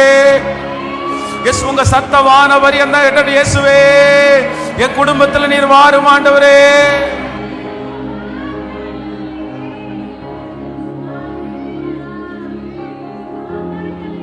என் குடும்பத்துல நீர் வாரும் ஆண்டவரே. எங்க குடும்பத்துல நீர் வாரும் ஆண்டவரே. அப்பா, என் சிஸ்டருடைய காயங்கள் இப்பொழுது ஆற்றப்படட்டும் ஆண்டவரே. என் தாயாருடைய காயங்கள் இப்பொழுது ஆற்றப்படட்டும் ஆண்டவரே. இயேசுவே, இப்பொழுது ஒரு அண்டர்ஸ்டாண்டிங் நீங்க தருவேன்னு சொன்னீங்கல்லப்பா, ஒரு புரிந்து கொள்ளுதலை நான் தருவேன்னு சொன்னீங்கல்ல, அந்த புரிந்து கொள்ளுதல் இப்பொழுது எங்களுடைய பிள்ளைகளுக்குள்ள உண்டாவதாகப்பா. கடைசியா காயங்களாற்றும் வைத்திய கருத்தாய் விசாரிக்கும் சிநேகித, குற்றங்கள் அனைத்தையும் மன்னித்து மறக்கும் தயாளனிவர். எல்லாரும் சொல்வோம், காயங்களாற்றும் வைத்திய கருத்தாய் விசாரி சிநேகித, குற்றங்கள் அனைத்தையும் மன்னித்து மறக்கும் தாயாளனிவர். கைகளை உயர்த்தி, இயேசுவை போல், இயேசுவை போல் யாரும் இல்லையே, உன்னையும் என்னையும் நேசிக்க. தனியாயிருந்தாலும் தனிமை இல்லை, இயேசு நம்மோடிருப்பார். சொல்லுவோம், இயேசுவே நீ நல்லவர், இயேசுவே நீ நல்லவர். சேர்ந்து, இயேசுவே நீ நல்லவர், இயேசுவே நீ. தகப்பனே, தகப்பனே உமக்கு ஸ்தோத்திரம் ஆண்டவரே. உம்முடைய வல்லமை கடந்து வந்ததற்காக நன்றி. Thank you Jesus. எனக்காக ஸ்பெஷலா ஜெபிக்கணும் பாஸ்டர். நீங்க இன்னைக்கு பேசினது முழுக்க எங்க குடும்பத்திற்காக தான். எங்க குடும்பத்தினுடைய பிரிவினைக்கு பிசாசு போராடுறான். என் பிள்ளையினுடைய குடும்பத்தினுடைய பிரிவினைக்கு பிசாசு போராடுறான். எஸ், எனக்காக ஜெபிக்கணும்னு, என் குடும்பத்திற்காக ஜெபிக்கணுன்றவங்க மட்டும் உங்க கைகளை உயர்த்துங்க. உங்களுக்காக ஸ்பெஷலா ஒரு ஜெபம் பண்ணிட்டு, தகப்பனே இதோ கரங்களை உயர்த்தி இருக்கிற ஒவ்வொரு பிள்ளைகளுக்காக, ஆன்லைன்ல கூட இந்த அந்த கரங்களை உயர்த்தி இருக்கிற ஒவ்வொரு பிள்ளைகளுக்காய் இப்பொழுது நான் ஜெபிக்கிறேன் ஆண்டவரே, எங்களுடைய ஜெபத்தை கேட்கிறவரே, எங்களுடைய சத்தத்திற்கு செவி சாய்க்கிற தெய்வனே, இப்பொழுது ஒரு அற்புதம் உம்முடைய பிள்ளைகளுக்கு நடப்பதாக. இப்பொழுது உம்முடைய பிள்ளைகளுக்கு ஒரு அற்புதம் நடப்பதாக. அந்த குடும்பத்தில் ஒரு சமாதானம் வருகிறதற்காக ஸ்தோத்திரம். இந்த மாதம் முடிகிறதற்குள்ளே பழைய உறவு திரும்புவதாக ஆண்டவரே, பழைய உறவு திரும்புவதாக, பழைய நன்மை திரும்புவதாக. அவருடைய மன கஷ்டங்கள் மாறி ஒரு சமாதானம் அந்த குடும்பத்திலே வந்து சேருகிறதற்காக ஸ்தோத்திரம். அந்த குடும்பத்திற்கு விரோதமாய், சமாதானத்திற்கு விரோதமாய் போராடுகிற எல்லா அந்தகார கிரியைகளையும் இயேசுவின் நாமத்தினால கடிந்து அப்புறப்படுத்தி நாங்கள் ஜெபிக்கிறோம் அப்பா. Thank you Jesus. உங்க நாமம் மகிமைப்படுவதாக. வருகிற நாட்களிலே சாட்சிகளை நீர் எழுப்புகிறதற்காக ஸ்தோத்திரம். அந்த சாட்சி சொல்ல போகிறதற்காக ஸ்தோத்திரம். தேங்க்யூ. இரண்டாவதாக வியாதிஸ்தருக்காக நம்ம ஜெபிக்க போகிறோம். எந்தெந்த இடத்துலெல்லாம் உங்களுக்கு பலவீனமா இருக்கிறதோ அங்கெல்லாம் உங்களுடைய கரங்களில் வைத்துக் கொள்ளுங்கள். சரீரம் முழுவதும் பலவீனமா இருக்கிறவருடைய தலைகளிலே கைகளை வைத்துக் கொள்ளுங்கள். இந்த ஃபாஸ்டிங் பிரேயர், அந்த வியாதியிலிருந்து கர்த்தர் ஒரு விடுதலையை கர்த்தர் தரப்போகிறார். ஏசப்பா, இப்பொழுது உச்சம் தலை முதல் உள்ளம் கால் வரை உம்முடைய விலையேற பெற்ற இயேசுனுடைய ரத்தம் கடந்து வருவதாக. அந்த சரீரத்தில் இருக்கிற பலவீனங்கள், அந்த சரீரத்தில் இருக்கிற வியாதிகள் முழுவதும் இயேசுவின் நாமத்தில் இப்பொழுது எடுக்கப்படுகிறதற்காக ஸ்தோத்திரம். குமாரன் விடுதலை ஆக்கினால் மெய்யாகவே விடுதலை. அந்த கர்ப்ப பையில இப்பொழுது ஒரு அற்புதம் நடக்கட்டும். அந்த கட்டிகள் இப்பொழுது கரைந்து போகட்டும். ஸ்தோத்திரம். ஹல்லேலூயா. உச்சம் தலை முதல் உள்ளம் கால் வரைக்கும் இப்பொழுது தேவனுடைய வல்லை விரையேற பெற்ற வல்லமை தொடுவதாக ராஜா. அந்த தொண்டையில் உம்முடைய கரம் வைக்கப்படுவதாக. அந்த ஹார்ட்ல உம்முடைய கரம் வைக்கப்படுவதாக. அந்த கை கால்களில் இப்பொழுது இயேசுனுடைய இரத்தத்தின் வல்லமை கடந்து வருகிறதற்காக உமக்கு ஸ்தோத்திரம் அப்பா. லாதானா மரஹதல ரியாகபா லோதரமா ரம்தன மோரஹதலரமா. ஸ்தோத்திரம். அடுத்ததாக கடன் பிரச்சனையில இருக்கிறவர்களுக்காக ஜெபிக்க போகிறோம். ஏசப்பா, இந்த கடன் பிரச்சனையில இருக்கிற அத்தனை பிள்ளைகளுக்கும் இப்பொழுது ஒரு விடுதலையை தருவீராக. இந்த வருஷம் நீர் வாக்கு கொடுத்தீர், உன்னுடைய கையை நான் மேலோங்க செய்வேன். கீழே இருக்கிற கை ஆளுகை செய்கிற கையாய் மாறும். வாங்கின கை கொடுக்கிற கையாய் மாறும் என்கிற வார்த்தையின்படி என் பிள்ளைகளுடைய கையின் பிரயாசத்தை ஆசீர்வதித்து அந்த கடன் முழுவதையும் எடுத்து போட்டு ஒரு விடுதலையை நீர் தருகிறதற்காக ஸ்தோத்திரம். ஸ்தோத்திரம். ஒவ்வொருவருக்காக நான் ஜெபிக்கிறேன் அப்பா. இந்த ஃபாஸ்டிங் பிரேயர்ல உம்முடைய மகிமை வெளிப்பட்டதற்காக நன்றி. தூரத்திலே, தூர தேசங்கள், ஆண்டவரே, பட்டணங்களில் இருந்து இந்த ஆராதனையிலே கலந்து கொள்கிற ஒவ்வொரு பிள்ளைகளையும் கர்த்தர் ஆசீர்வதியும். உம்முடைய மகிமையினால கர்த்தர் முடிசூட்டுவீராக. இயேசுவின் மூலம் ஜெபம் எடுக்கிறோம் நல்ல பிதாவே. என் ஆத்துமாவே கர்த்தரை ஸ்தோத்திரி, என் முழுவதுமே பரிசுத்த நாமத்தை ஸ்தோத்திரி. என் ஆத்துமாவே கர்த்தரை ஸ்தோத்திரி, கர்த்தர் செய்த சகல உபகாரங்களையும் மறவாது. ஆமென். நம்முடைய ஆண்டவராகிய இயேசு கிறிஸ்துவின் கிருபை, பிதாவாகிய தேவனுடைய அன்பு, பரிசுத்த ஆவியானுடைய அந்யோன்ய ஐக்கியம் நம்மனரோடும் இன்றும் என்றும்